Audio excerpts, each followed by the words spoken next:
তো দেখো বন্ধুরা, আমি এখন বানিয়ে ফেলেছি চিকেন বিরিয়ানি গরম গরম। আর বোন দেখো কি সেই লাভলি বিরিয়ানি।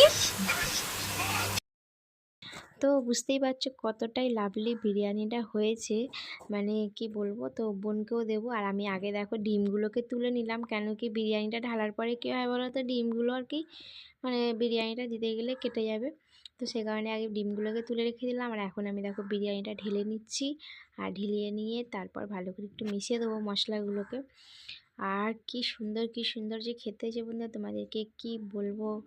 আর এই রেসিপিটা যদি নিতে চাও তাহলে অবশ্যই একটা আমাকে মেসেজ আর কমেন্ট করো, অবশ্যই তোমাদেরকে বলবো।